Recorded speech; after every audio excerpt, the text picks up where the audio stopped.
Morning,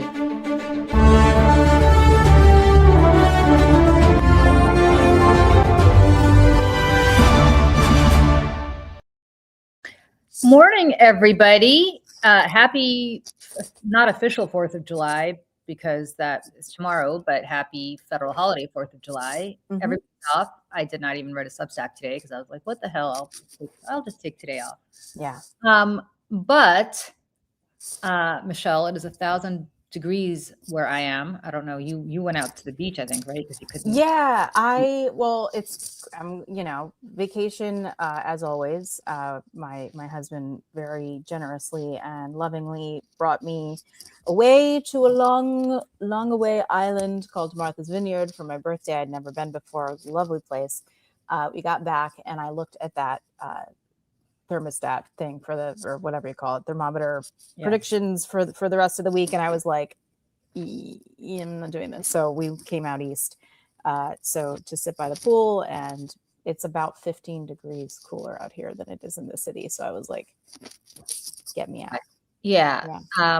I am same thing. We went out to the country, also about to go cannonball into the pool. The problem is my husband doesn't want to heat the pool. So the pool is so cold. It's so hot out. It's really expensive. So I know I keep telling you about the solar cover and I feel like you got it. No, we asked the guy about it. He said not a good idea for a variety of reasons, which we don't need to get into now. Are you wearing bracelets? Because I hear a lot of jangling. Is it this? No. Oh no, I don't know. Oh, that's really good. No. All right. Anyway, so the problem is that it is so hot, and I'm sitting in air conditioning, and I think I'm going to be forced to go outside and get into this very cold pool, which I know is a very first world problem, but it's really cold in there. So I was trying to send my husband and my son off to play golf, but it's too hot to do that. So yeah, it's not safe, honestly, to play golf. And I know when I was away, I really tried to unplug. I don't think I opened my laptop one time, the whole time, which was honestly great. And I feel like my shoulders lowered about 5 inches. Got a little bit of my spirit back, but in the process, as things happen this way, when you unplug, you become happier, but then also you don't know what's going on in the world. So I was kind of like in and out, knowing what's going on. And so obviously Julie's plugging along, writing all kinds of interesting Substacks about lots of different topics, always diving in ways that we are always learning from Ms. Julie Roginski. And so we're going to talk a little bit about that today, because I have not read her Substack about this. So she is going to be teaching me about this topic along with the rest of you.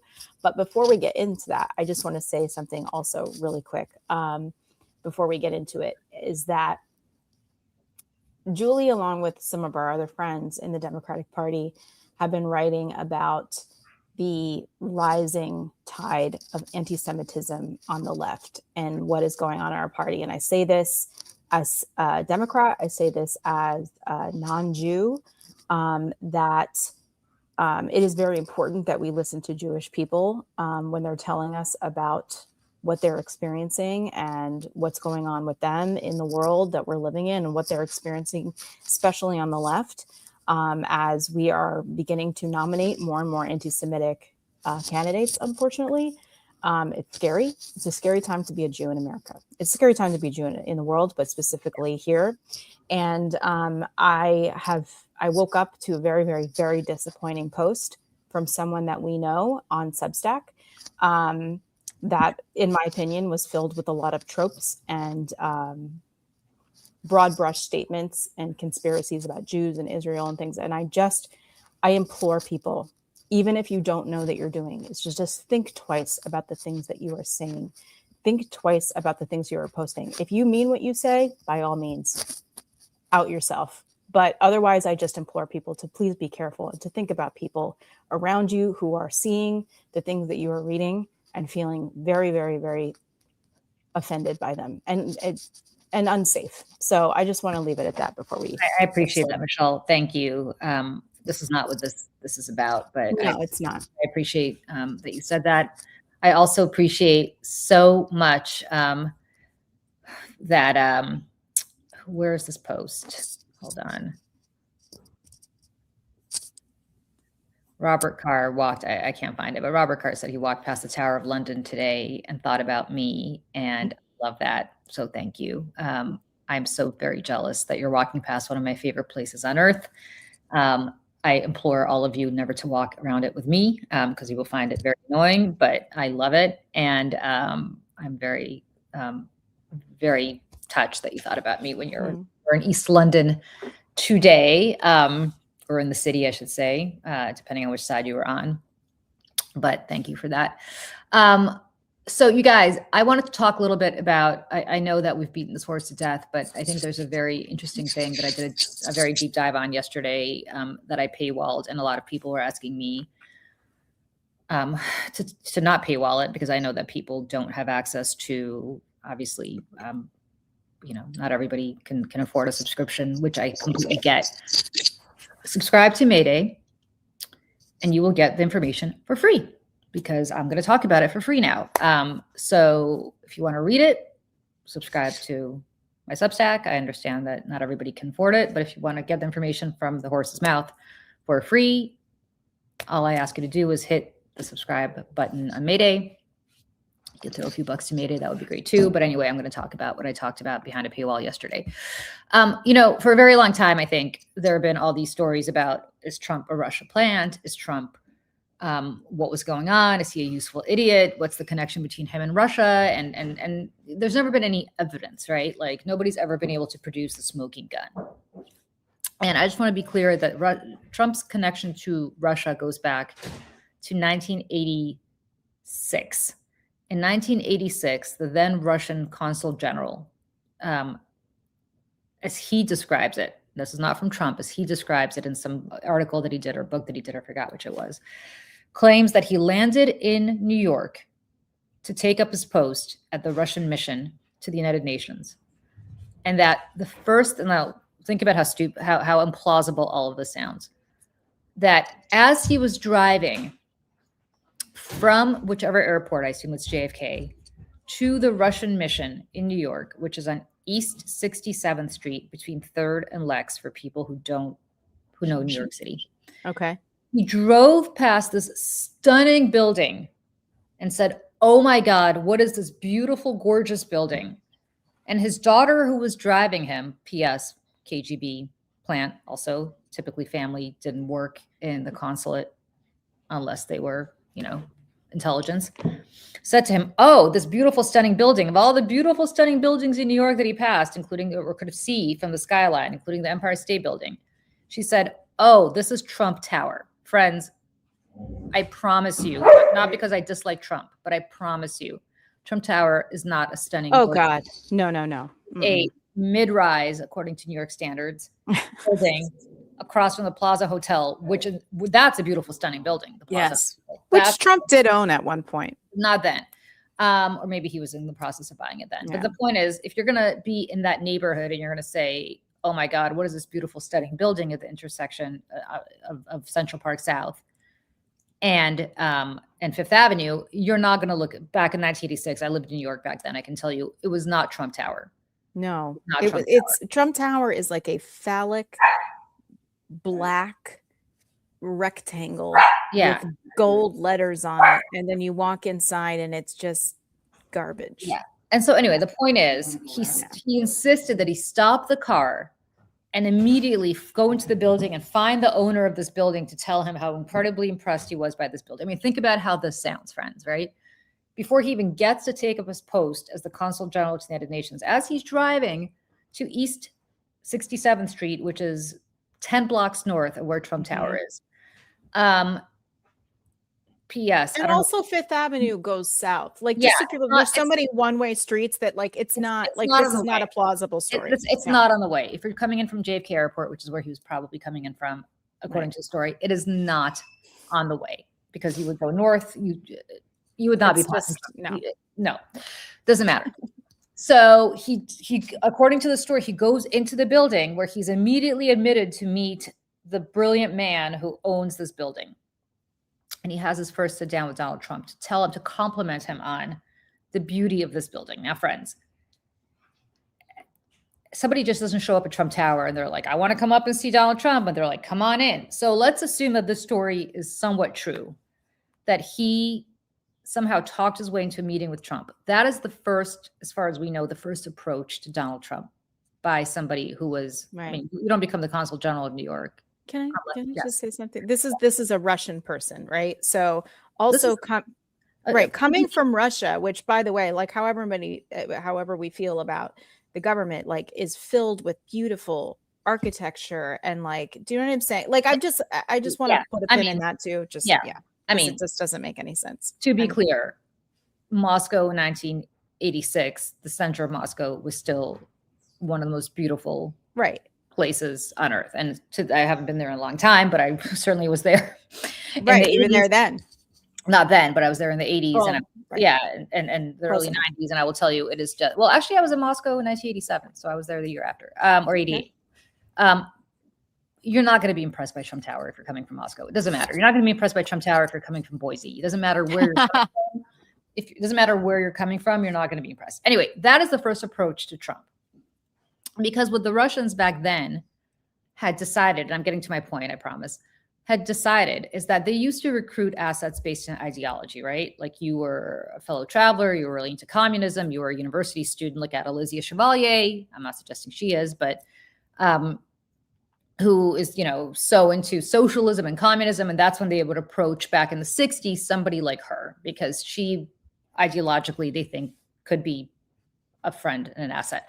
By the time the 80s rolled around, they understood that the only way you're going to recruit people is based either on money, like they need cash, or on compromise, which is that you have something on them and you're going to blackmail them into bad stuff. And they would approach people who were influential and had access to, like Trump is exactly the kind of guy they would have approached. And Trump was in dire financial straits in the 80s. The following year, he and Ivana Trump, at the invitation of the Soviet government, traveled to Moscow to the first conversation of building a Trump Tower in Moscow. Now, understand, this is still under the Soviet regime. This is pre-Putin, well pre-Putin. Putin's at this point a KGB, a low-ranking KGB agent in Dresden, Germany. Nothing to do with Putin. Mm-hmm. And they have a tour of Moscow, and the tour of Moscow is conducted by Itar Tass, which I guarantee all the tour guides there were also KGB assets. So the point is their rooms are 100% bugged where they stayed at the National Hotel across from Red Square. Whatever they discussed, whatever happened there was recorded.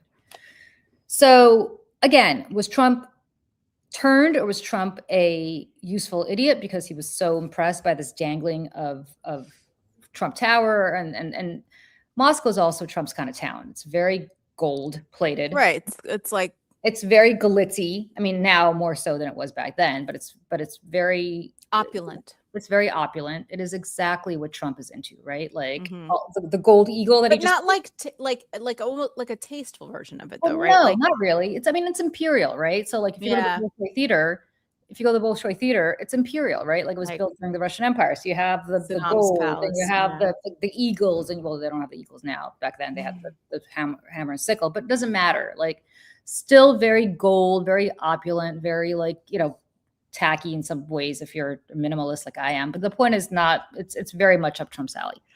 Doesn't matter. Trump falls in love with Russia and continuously over the next 30 years tries to build a Trump Tower there. And they keep dangling out to him this possibility. At the same time, Trump goes bankrupt.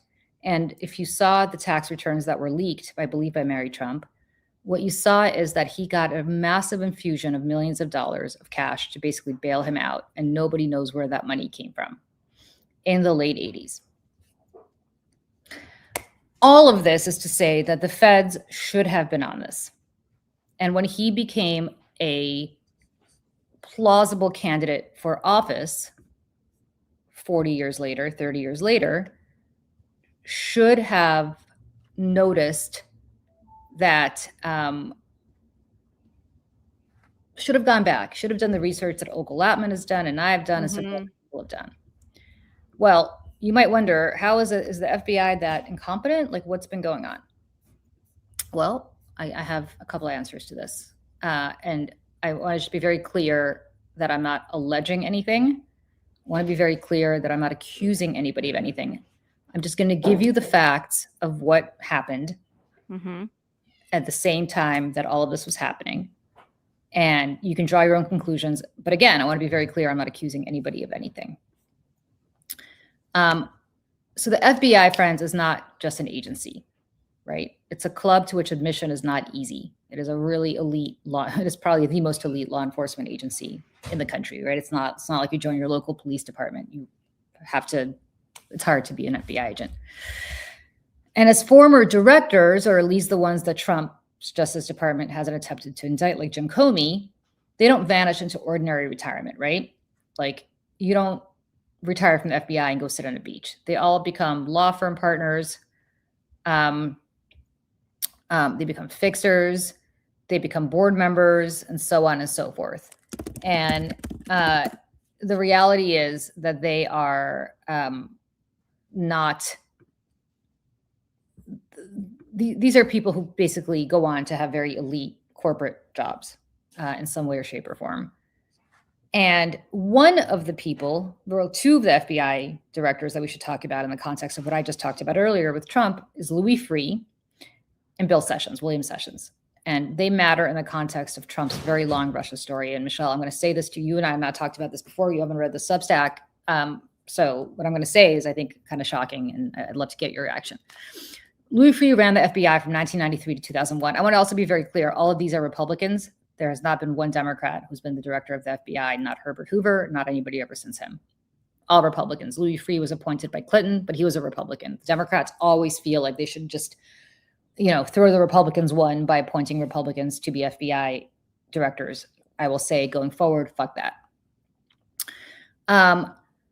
After Louis Freeh left, he formed a law firm, and he kind of became a fixer and became a crisis manager, and called up, I'm sure, because he knew how the FBI operated, worked the people at the FBI who he knew the way anybody would after they leave, a high-ranking job.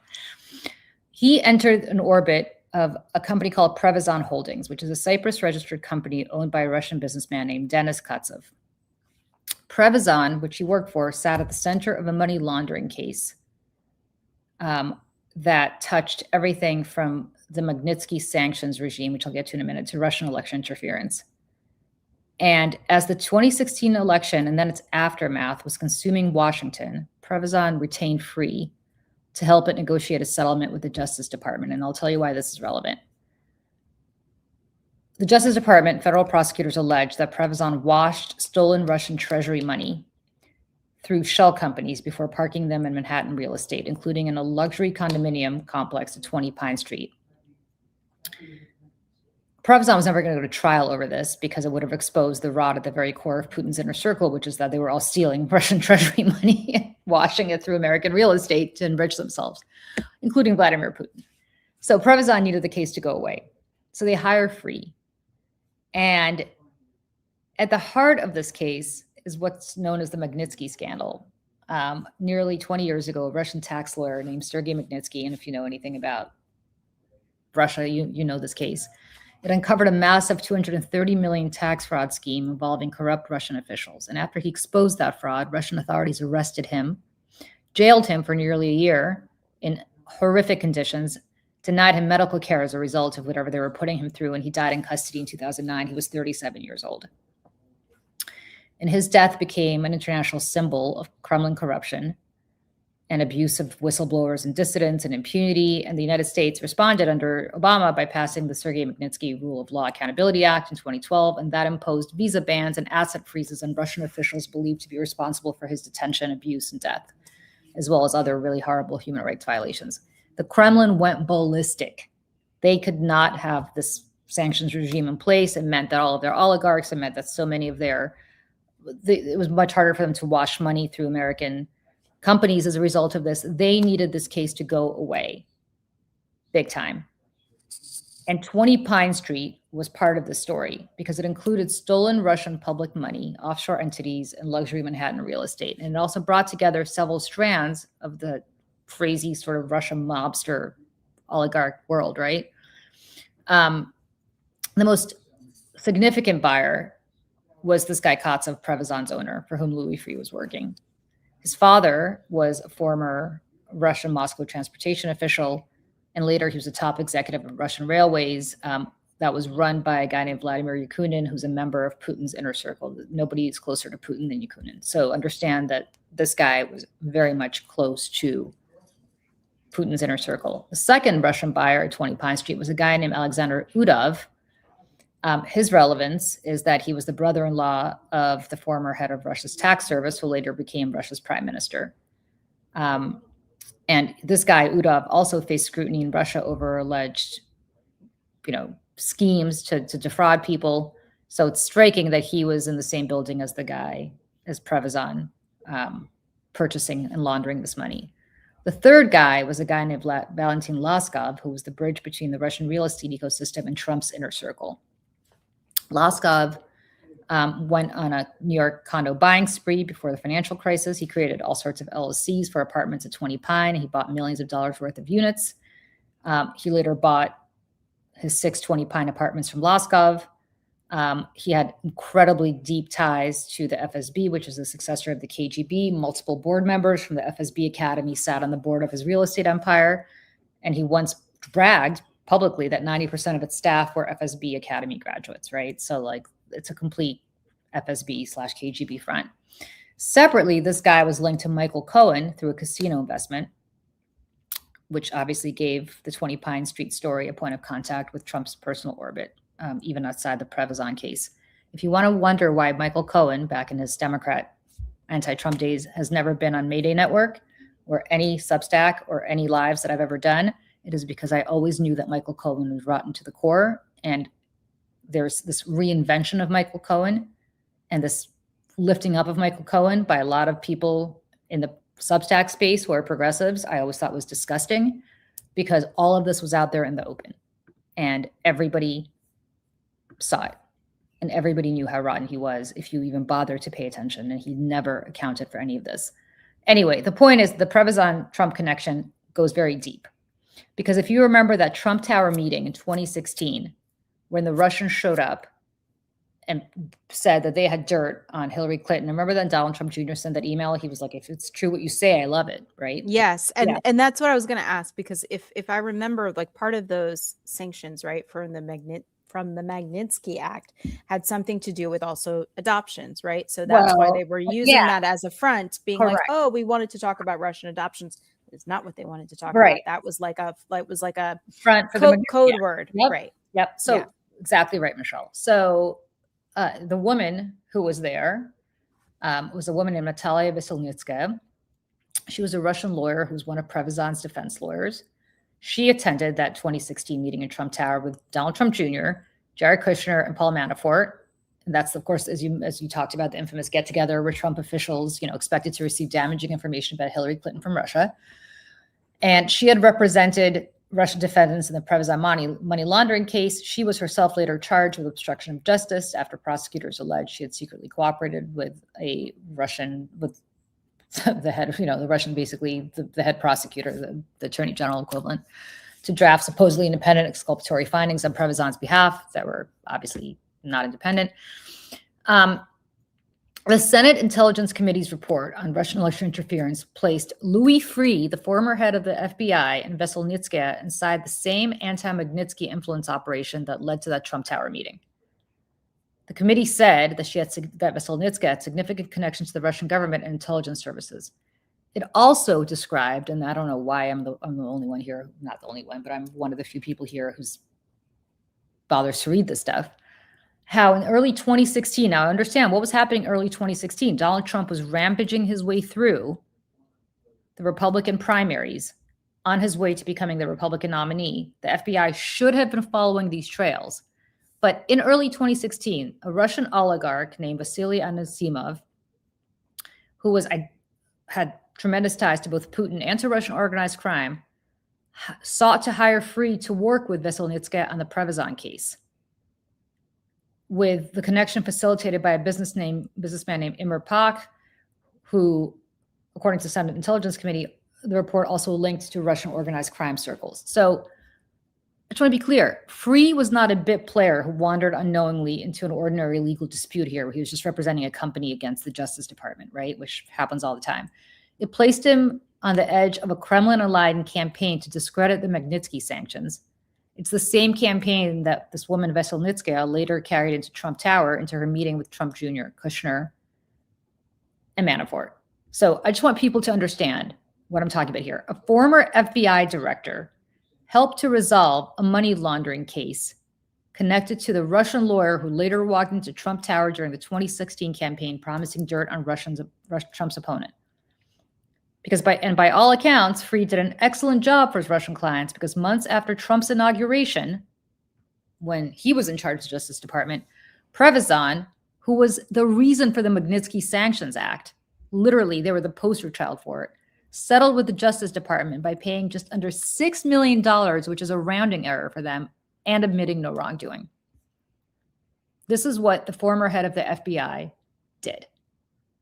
The other problem is William Sessions, who ran the FBI just prior to Freed. After he left the Bureau, he later represented a guy named Semyon Mogilevich. If you know that name, he is, I don't know if he still is, but he was for a long time, one of the FBI's most wanted fugitives.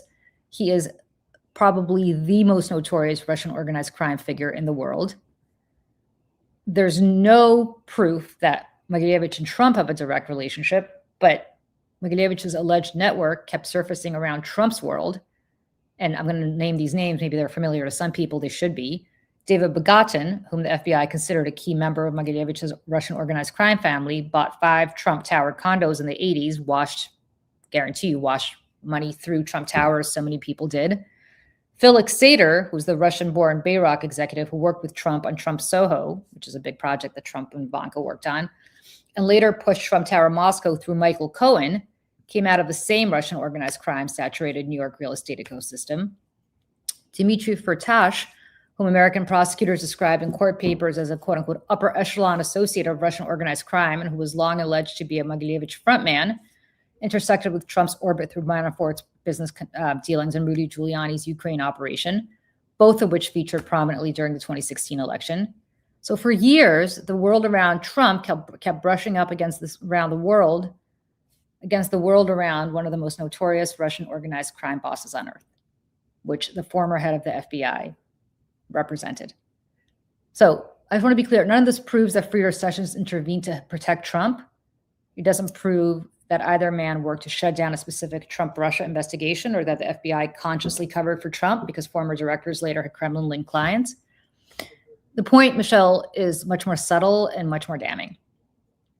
The same elite law enforcement class that was supposed to police Russian organized crime, money laundering, and Kremlin influence also produced former FBI directors willing to sell their credibility, knowledge, and access into the very world the Bureau should have been investigating with maximum aggression.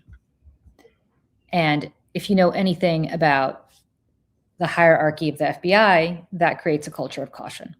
It creates deference to former supervisors and colleagues. It creates a revolving door incentive structure in which today's suspect can become tomorrow's client, today's oligarch can become tomorrow's retainer, and today's foreign influence target can become tomorrow's private sector payday. And that is the problem. It's not surprising that the FBI failed to deliver a clear public reckoning on Trump and the Kremlin, because the institution's own former leaders helped to demonstrate why. When the people who know the Bureau best can leave government and enter the world of Russian-owned companies or Russian organized crime figures, the message to everyone beneath them is unmistakable. This world is untouchable because it is powerful, and it is represented by the most powerful people at the FBI, who you used to answer to as an FBI agent. So to me, the question is not whether the FBI missed something. The question is whether it ever had the stomach to really look. Who was monitoring? So at the end of the Obama administration, when Donald Trump was running for president the first time, like there were reports, right, that they were watching the Trump campaign because of communications with the Russians. Is that correct? Guys, understand that on the very day that Jim Comey dropped the whole "I'm looking into Anthony Weiner's laptop," and that became the biggest story on earth, the Russians, through WikiLeaks, dropped dirt on the Democratic Party. And that became the other biggest story on earth. Right. Well, and we know that the Russians had hacked into the RNC as well, but like that's not the information that that nothing ever happened there. They kept it. Like here's the Comey, thing. by the way, let me just say this about Comey. I loathe Jim Comey. I don't, of course, don't want him to be indicted. I think this is a bullshit thing. But Jim Comey's the hero here. Jim Comey focused on the stupid Hillary Clinton emails like an asshole. Well, because he's a Republican. He didn't a Republican at the very same time, but because they played the ref, they were like, "Oh no, we don't." Comey's like, "I don't want." It's always an overcorrection. Always overcorrection. Always. At the very same time that the Russians were engaged in the biggest cyber espionage campaign in history, and at the same time that a young woman approached the FBI through her attorney and said, "Donald Trump raped me when I was 14 years old." That happened. And immediately, virtually on the same day, I wrote about this too, on the very same day that happened, privately, Comey unleashed the emails the first time at Hillary Clinton. That was in July. It was actually July 5th, right around this time of 2015, right when Trump was about to come down the escalator.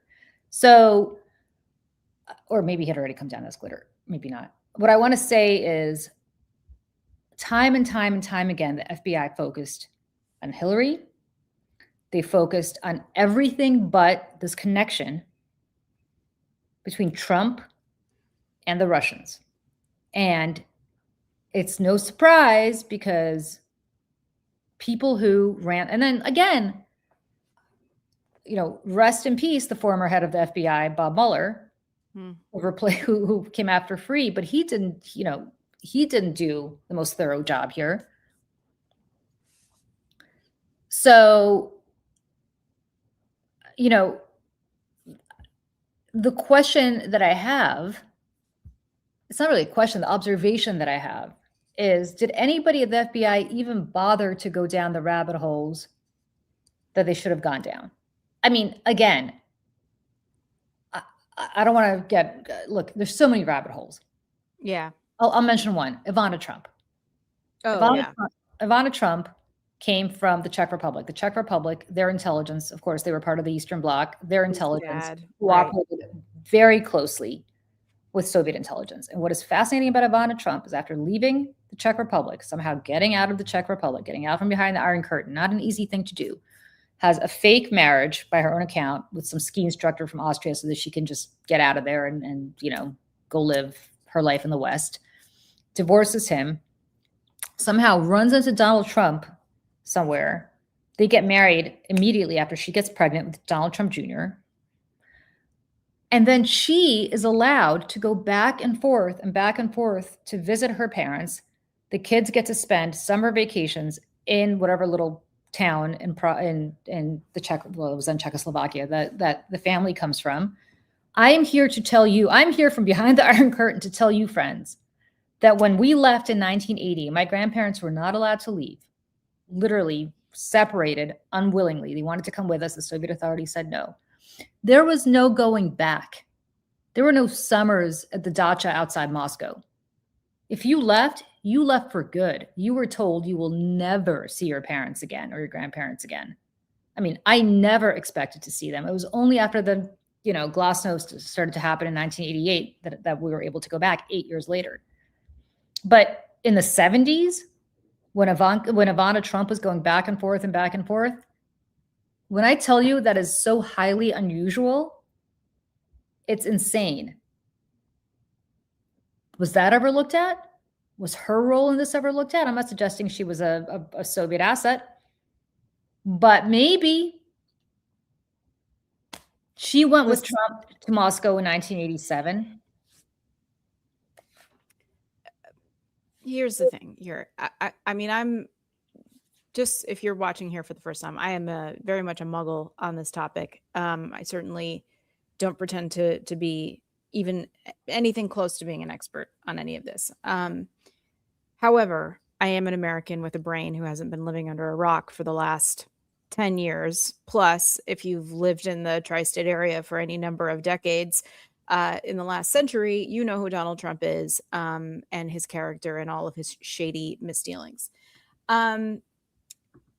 Nothing. I hate this, Julie, but none of this surprises me, and it really is it's an outcome that really kind of comes from the cynicism. Like, I have become a terribly cynical person, I think, when it comes to Donald Trump, when it comes to the ability for any of these people in Donald Trump's orbit, or even the Republican Party, what people are capable of when it comes to proximity to money and power, what people will do.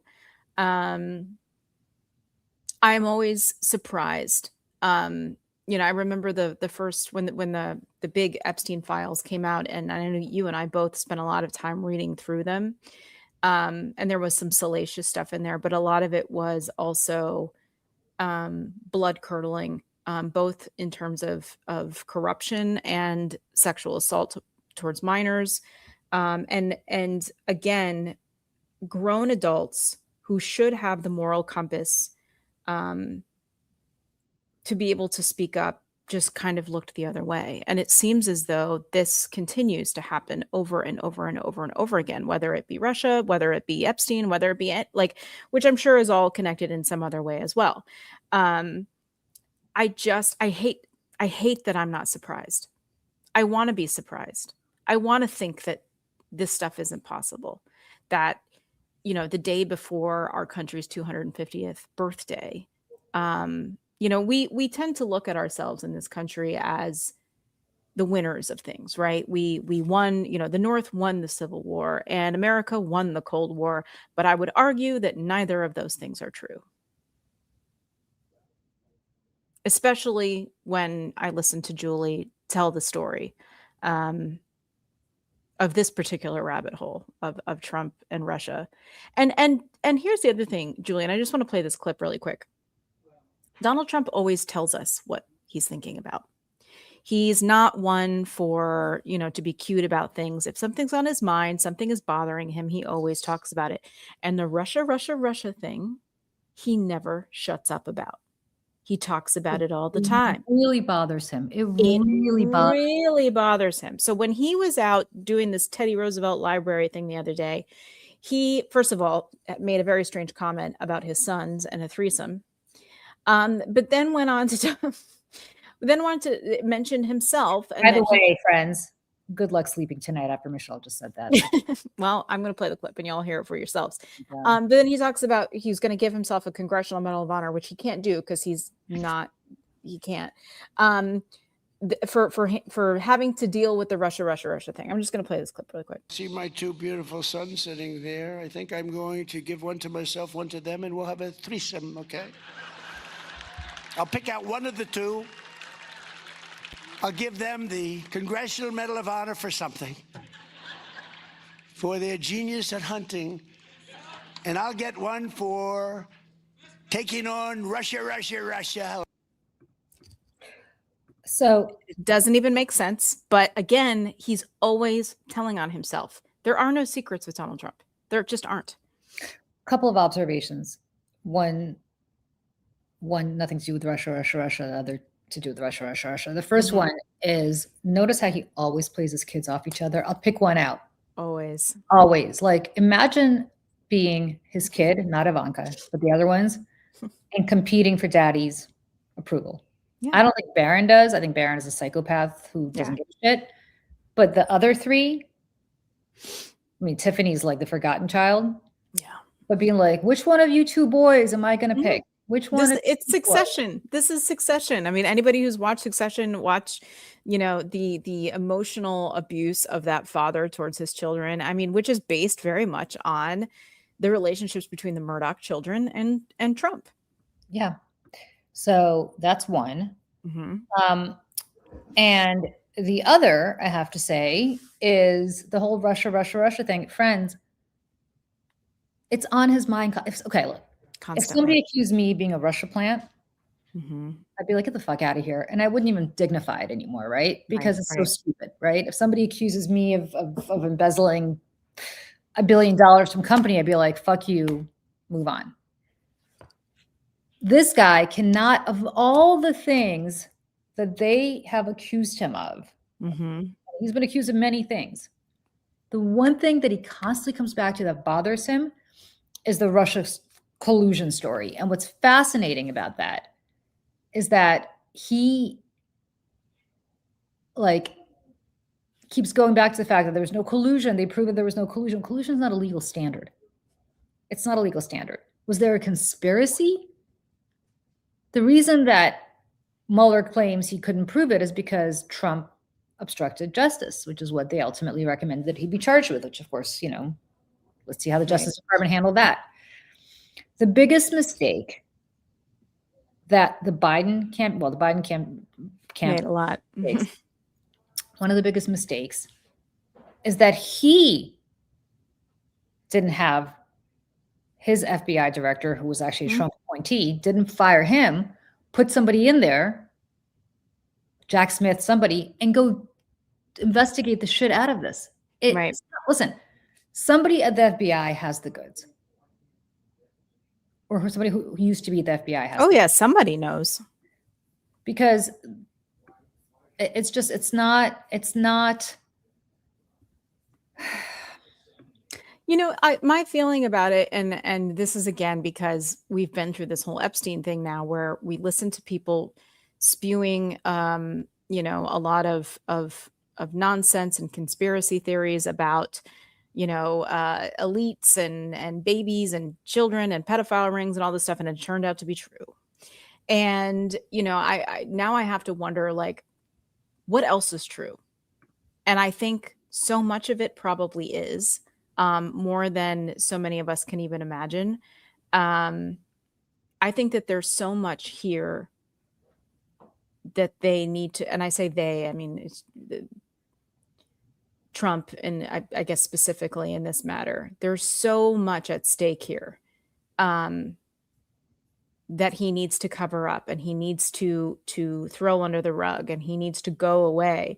But Trump, again, who is a very sick man who is suffering from dementia, who is now the oldest person to ever hold the office of the presidency of the United States, always tells on himself, and it's only getting worse as he continues to lose his mind, and his mind deteriorates. He's always telling us, always, and his lips are getting looser and looser and looser, and I can only imagine the other stuff that is going to continue to come out of his mouth.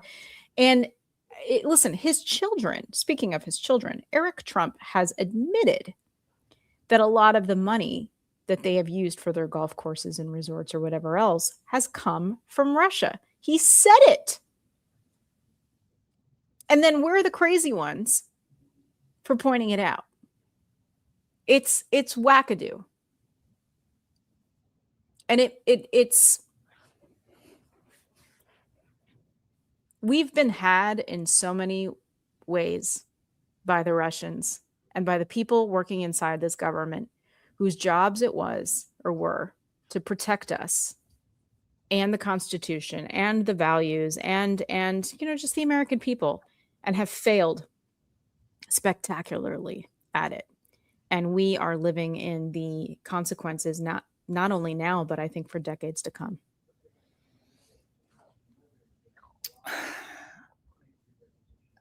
It's sad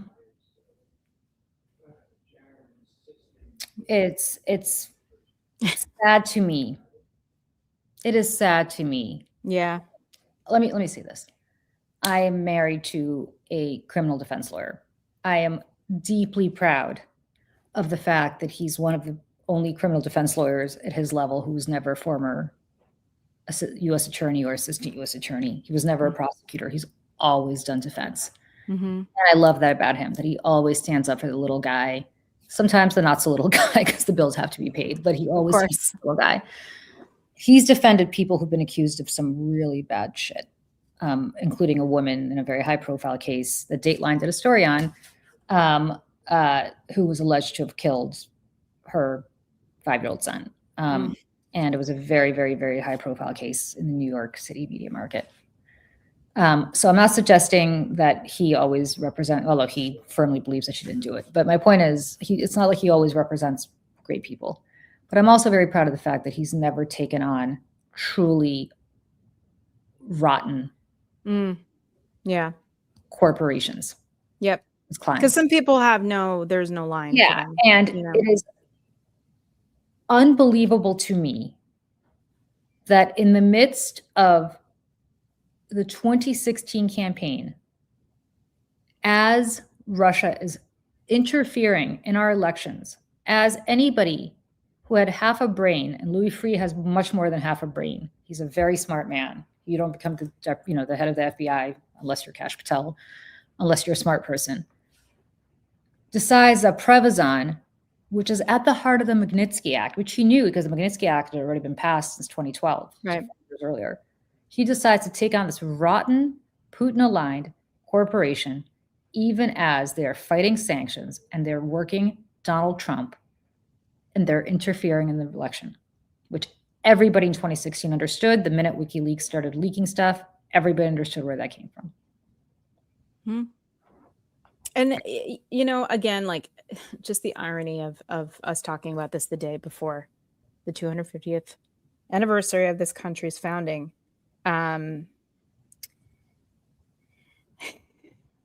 It's really hard to look around, and it's hard to feel hopeful in these moments, Julie. Yeah. And I'm just being real. Because I think that America means something very different to you and I than it does to the rest of these people, and to the people, who are listening for the most part, and in the chat with us now. I know you feel the same way we do. That this country was founded on a set of ideals that we have spent over 2 centuries trying to, achieve a more perfect union.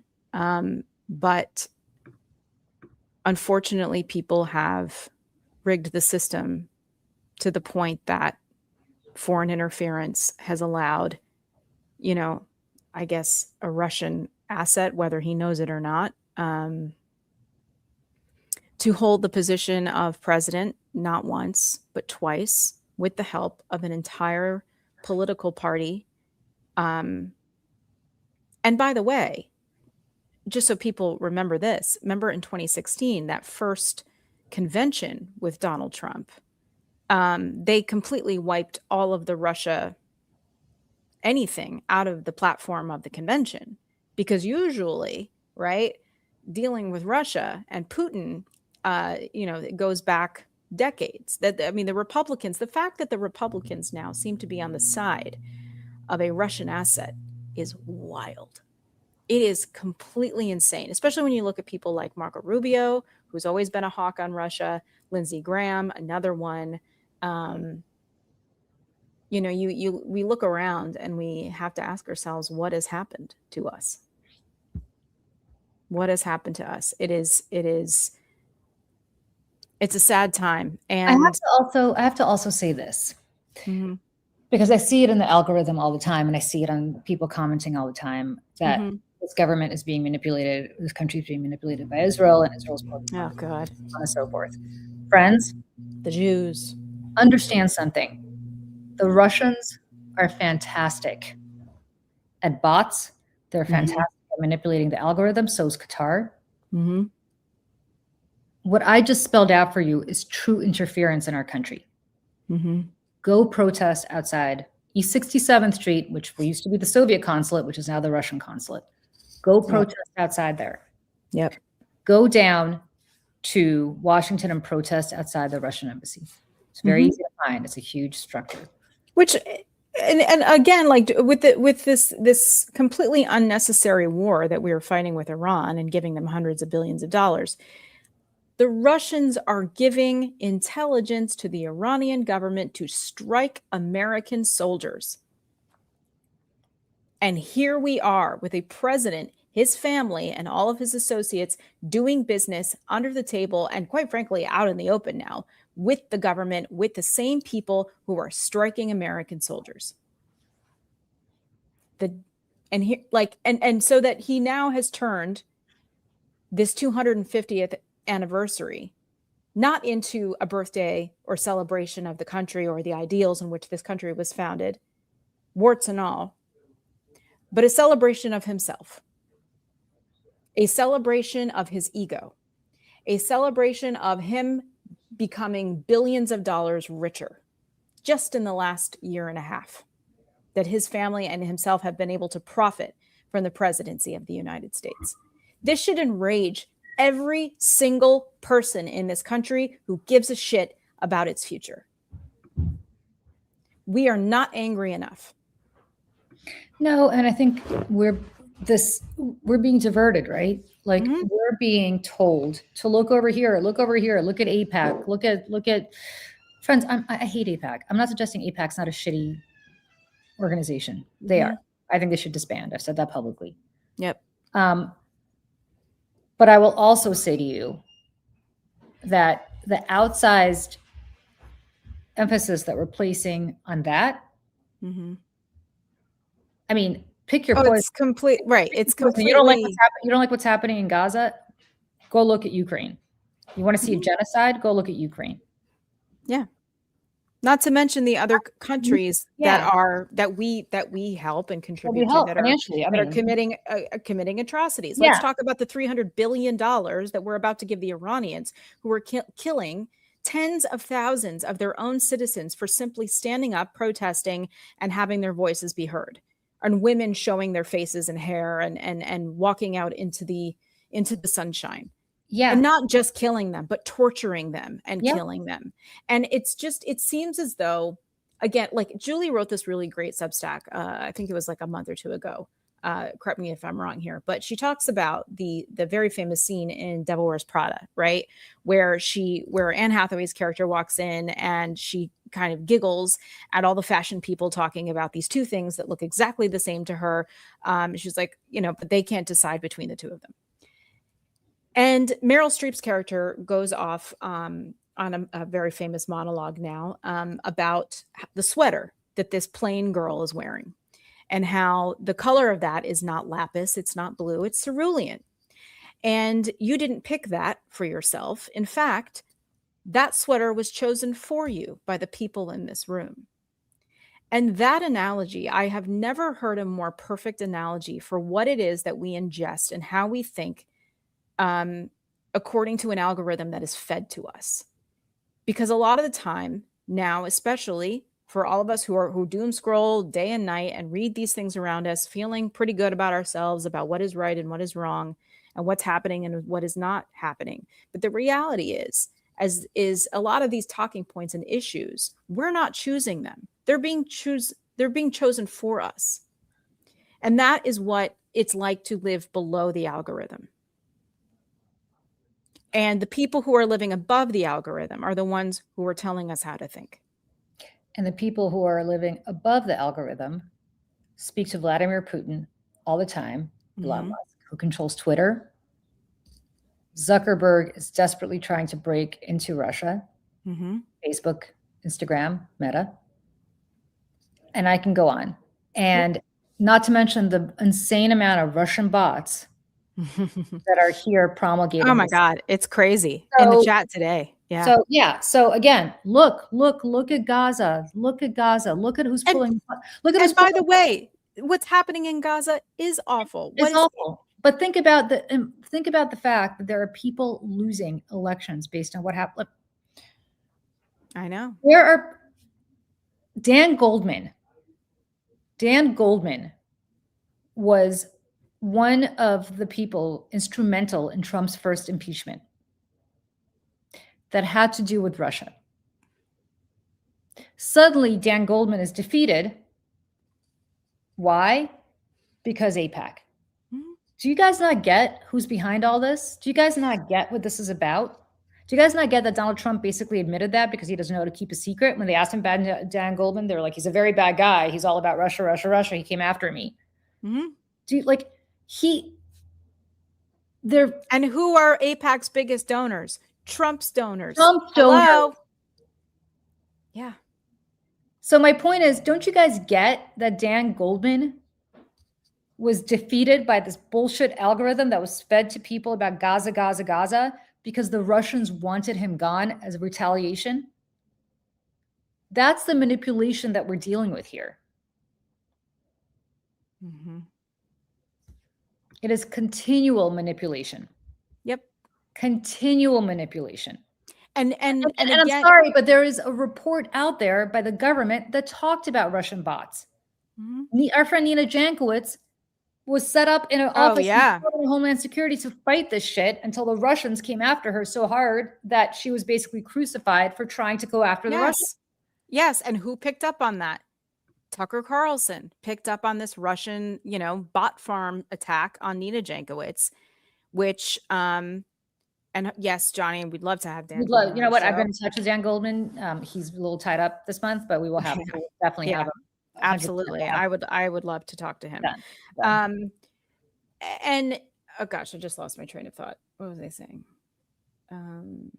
I don't remember. Anyways, I will just say though, I don't remember what I was just saying, but the bots, just so people know, the Russian bots and trolls in the chat today, anytime we talk about Russia, anytime we put Russia in the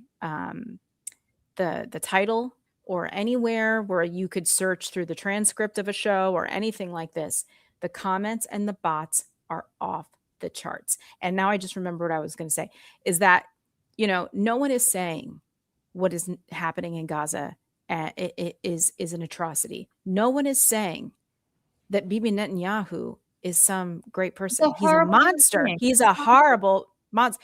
He's done more to harm Jews, by the way, than any college protest in Columbia or anywhere else. Bibi Netanyahu is bad for Jews. Yes. He's awful for Jews. He will destroy the state of Israel. He will destroy the Jewish diaspora. I said it. I meant it. I'd say it to his face if I ever saw him. Yep. Awful for Jews. Same with AIPAC, by the way. Exactly. Bad for Jews, bad for Israel. And but the bigger thing here that I hope people will understand, and yet they will go, well, but is that there are so many other atrocities happening. Not to negate or make one more important than the other. That is certainly not what I am implying. But the fact is that all of our eyeballs are being pointed at one in particular and not the others that, by the way, the United States also has a hand in, whether it be, directly or financially. And that should tell you, or tell us rather, everything is to follow the money. Look around you. And to somebody also who just asked in the chat, should we use the flag instead? No, because they all use that too. Yeah. I have a clip that I posted again on the anniversary of D-Day of President Zelensky with a D-Day veteran in Normandy on the 80th anniversary. And it's a very touching, beautiful moment where this veteran thanks President Zelensky, says, "You're the savior of Europe." I mean, just it's beautiful.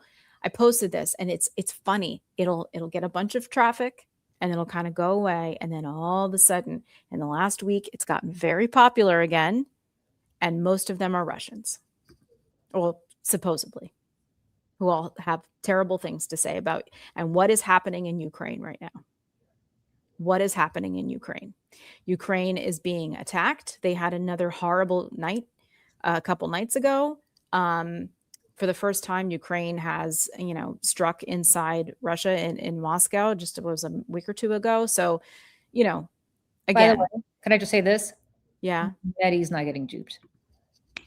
Mehdi's not. Oh, yeah. No way. No way. Somebody should ask Mehdi to release his list of funders because he won't. Yeah. I don't want to go negative on Mehdi. No, I mean, Mehdi does a great job on Mehdi does a great job on a lot of things, but Mehdi refuses to release. Just so you guys know, nobody funds Mayday. Michelle and I fund Mayday. Yeah.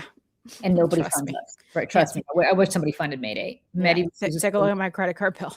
Right? Yeah. Mehdi refuses to release his donors. And the question for Mehdi is who? So Mehdi's not getting duped. Yeah. Just FYI. Yeah. I think Waj comes at it from a position of I think Waj, of course it's personal. Yeah. Personal, like I think Waj believes what he believes. If you're asking about Jennifer Welch, shame on her. Shame on her, because she doesn't know the first fucking thing about what she's talking about when it comes to Israel, and yet she's using Zionism as a pejorative every single day. So shame on Jennifer Welch. like her on a lot of other things, support her, think she does a fantastic job. On this issue, stop exploiting Yeah. Jews, score points. Yeah, I feel like I was like an early fan of them, and I've been watching them and following them for a very long time. And I was kind of surprised at the hard turn on this. You know, I Yeah. like with everything, there's nuance, right? I mean, not everything is black and white here, and there are people on the receiving end of a lot of these throwaway comments, and I wish people understood. More directly how their words impact people, because it really does matter, and words matter. And as my friend Anna, who is a Holocaust educator and a third generation survivor, she says it started with words, and it did. So I implore people, as I did at the beginning of the show, to please be careful, please be mindful, rather, of the way that you are framing things, and listen to the people who are on the receiving end of them. But I also understand, and I did a whole Substack on this the other day, and I'll drop it into the chat. Like, Qatar was busted not disclosing that it funds American universities to the tunes of billions of dollars. Mm-hmm. Qatar just gave Donald Trump a plane to fly around in, and retrofitted it. And Isn't he going to fly it tomorrow? Is that why the fireworks are starting so late tomorrow? Yeah. Yeah. Fly around in this fucking Qatar plane. Qatar, which, by the way, is a whole, like, this whole 250th thing that, like, has we'll been do a a whole whole separate thing on ruse. this, but Yeah, we will. But Qatar, and this is, you want to talk about a genocide, is responsible for the deaths of at least 100,000 women and children in Yemen. Mm-hmm. And yet, some podcasters won't tell us whether Qatar is funding them, and why it is important for people like the Qatari emir to have all the attention focused on the Jews. Right. Don't look over there. Look over here. Look over there. You want to be gay in Qatar? You want to be a woman in Qatar? You want to be trans in Qatar? Mm-hmm. You want to be anything but Muslim in Qatar? Enjoy. Same with Saudi Arabia, which we fund militarily up the wazoo. One of my biggest fears, and I have a lot of them, but as it pertains to 2028, I think that, Democrats, obviously, it's predicted that we're going to have a good midterm, that we're going to pick up some seats. But turn your attention to 2028, and Tucker Carlson is going to run for president, folks. And he is saying a lot of things that the left agrees with, about affordability, about, the little guy and corporate America and blah, blah, blah. However, there is another issue that there is an alignment, and it's about Israel. And my fear is that we become so divided in this party that we are going to have people defecting on the horseshoe and voting for people like Tucker Carlson in a general election in 2028. That is my fear. And I don't think that I'm wrong, and I don't think that I'm being hysterical about this. Stranger things have happened. Yeah. I mean, just so you know, it's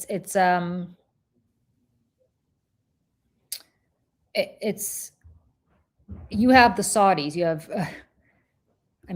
come on, you guys, you have Al-Walid bin Tal al-Saud, who is a Saudi royal and a billionaire, huge investor in Fox News, humongous investor in Fox News,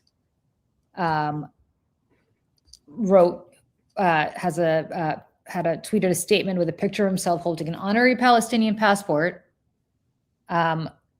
And this is what he said: in response to the news of the visit to Israel, I have not and will not visit Jerusalem or pray inside it until its liberation from the Zionist enemy. And I carry an honorary Palestinian passport.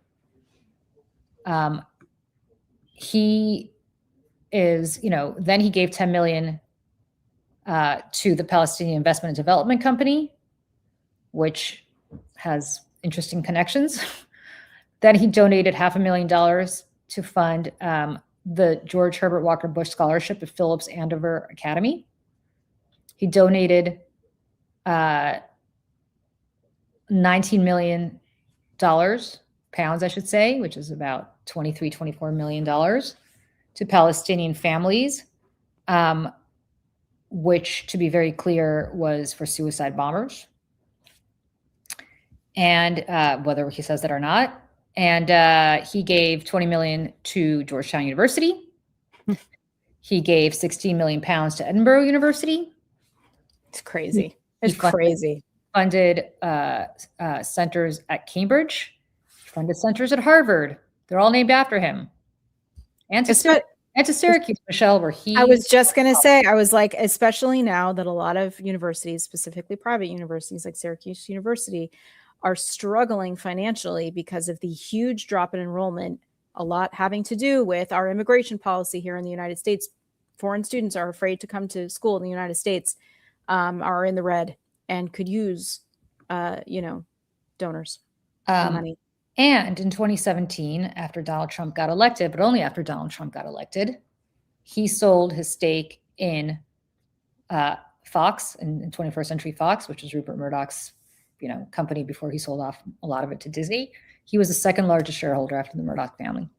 Mm-hmm. So to be clear, mission accomplished. He got Trump elected and then he divested before they were sold off to Disney. Mm-hmm. So, what can I say? Michelle, there's a call for you to give us your thoughts on Taylor Swift.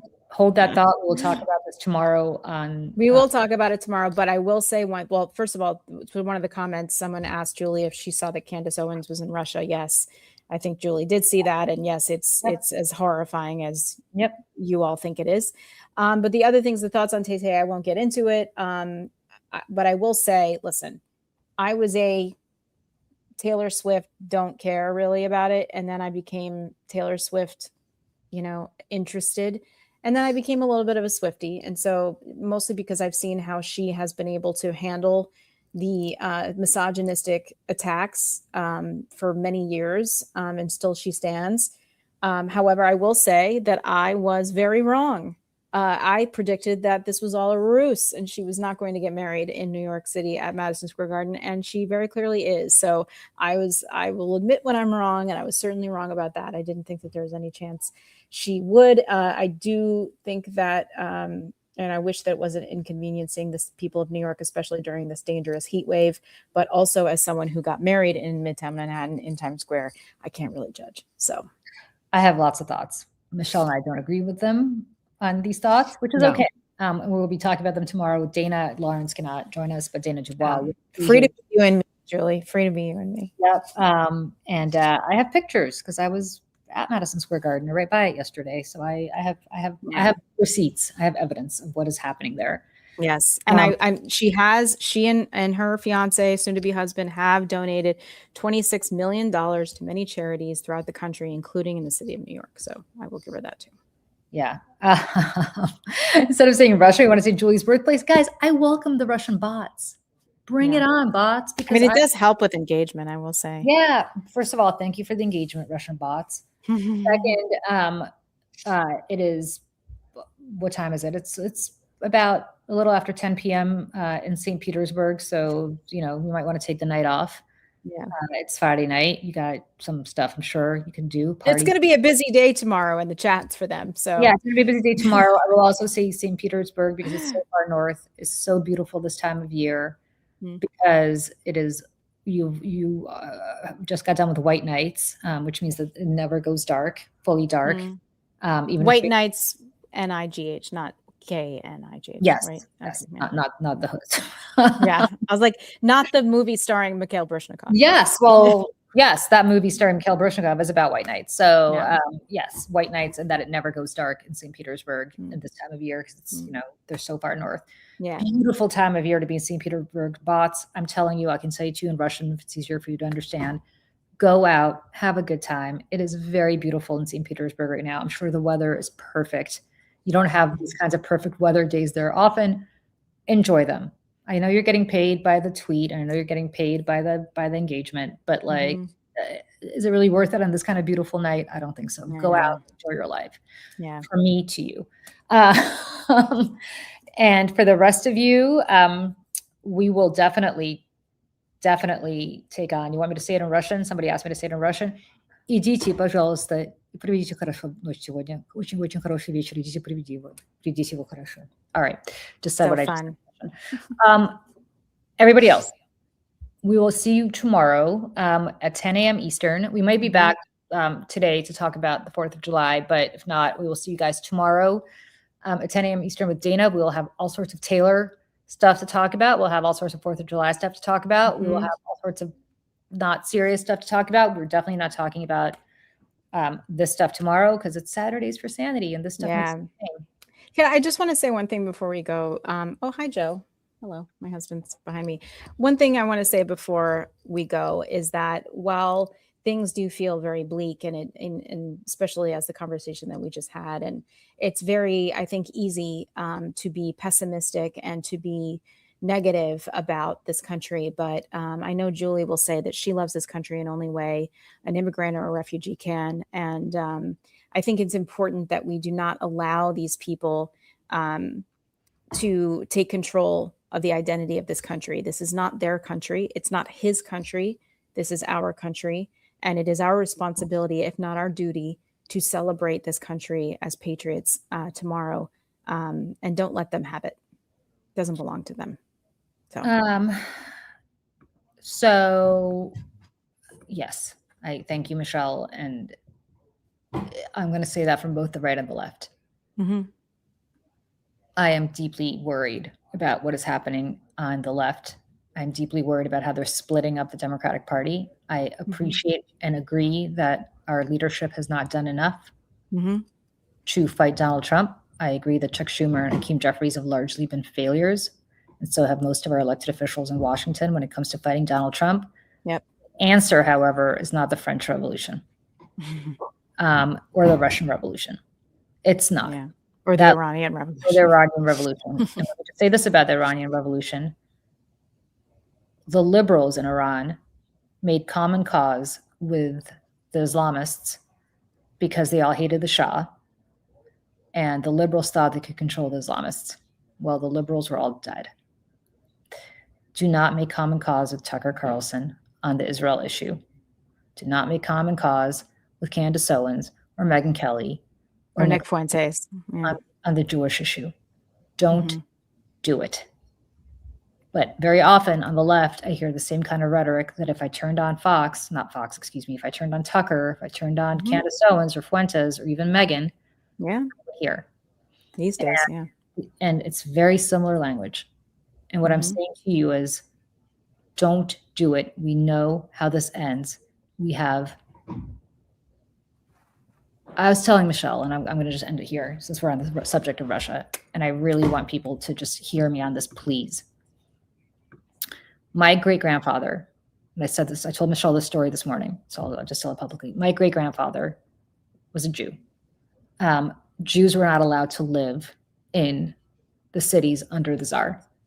They were not allowed to live in Moscow or St. Petersburg, which they had to live in the shtetls, or they had to live in Minsk or Odessa. If you want to know why there's cities in Belarus and Ukraine that are very, very Jewish, it's because they were not allowed to live in the major cities of Russia. So my grandfather became very close to Trotsky, who was also Jewish.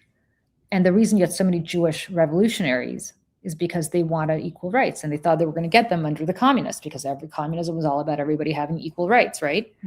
So he joined up with Trotsky, and he became part of the Russian Revolution, and they got rid of the Tsar, not obviously single-handedly, but there was a civil war. The Tsar was killed, the Russian Empire fell, the communists came to power. My grandfather was a very influential man in the early Bolshevik era, and worked was very high up in this first Soviet government. Eventually, the knock on the door came for Trotsky.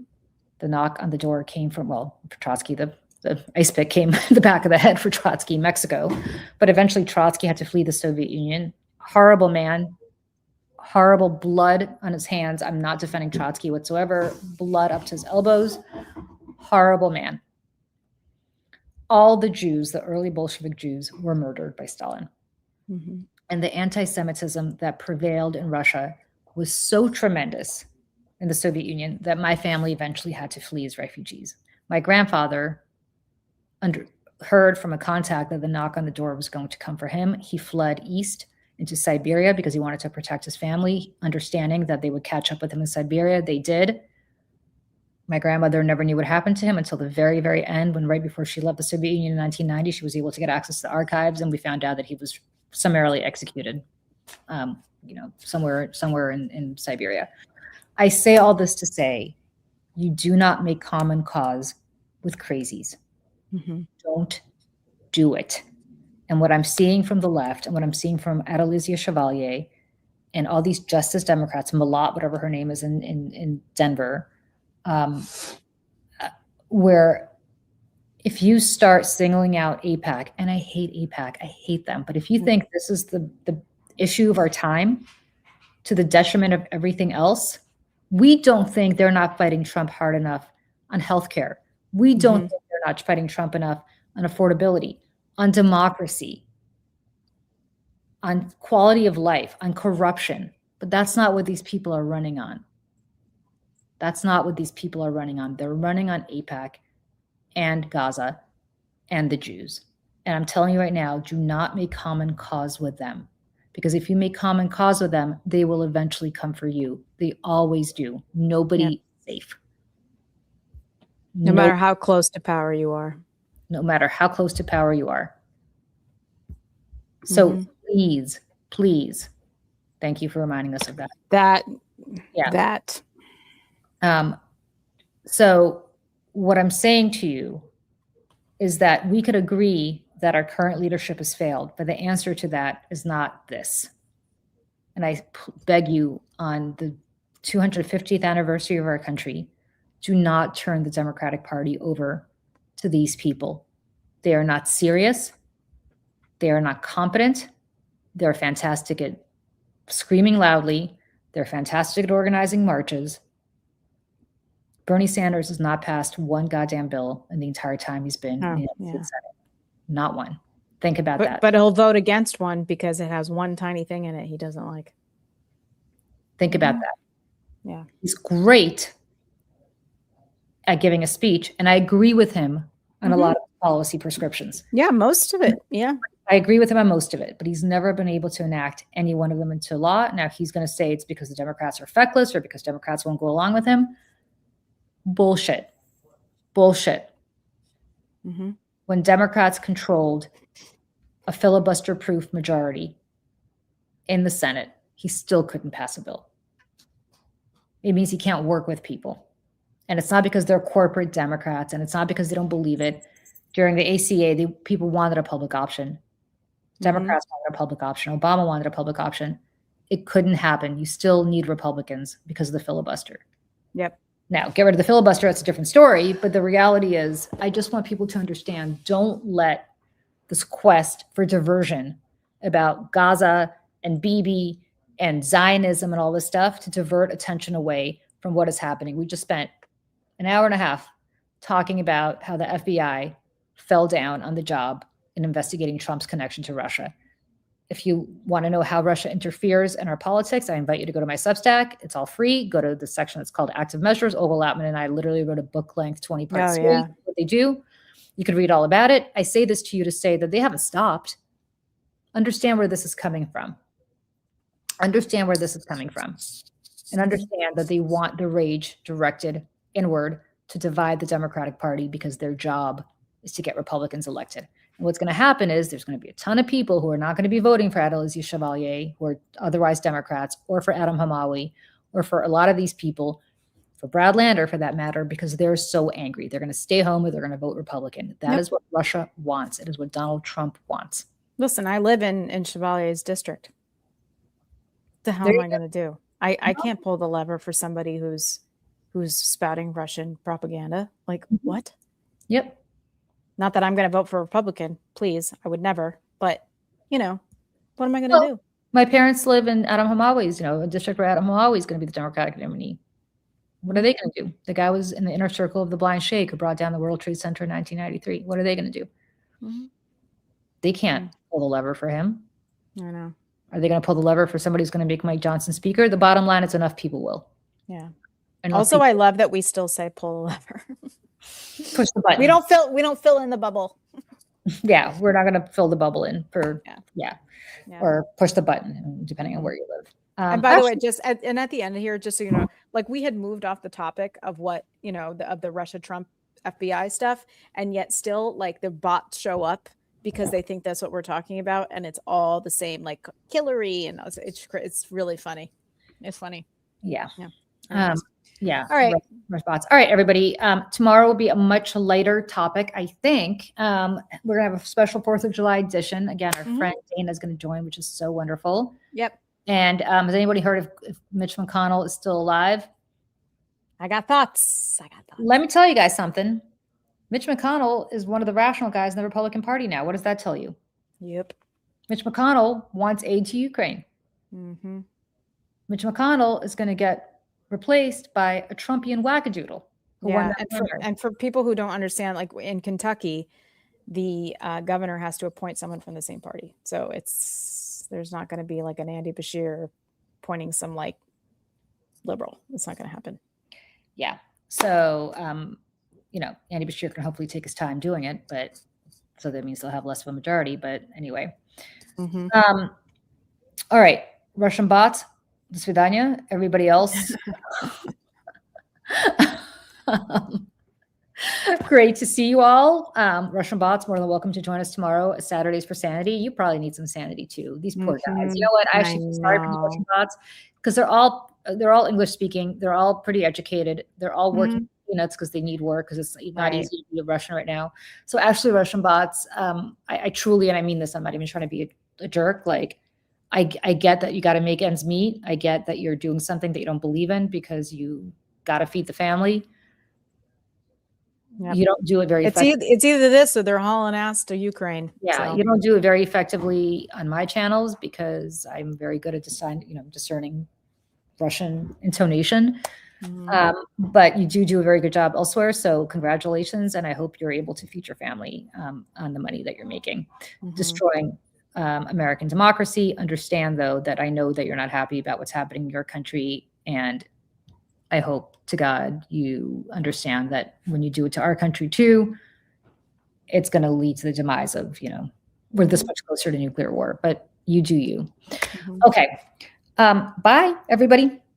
Bye, everyone. Bye.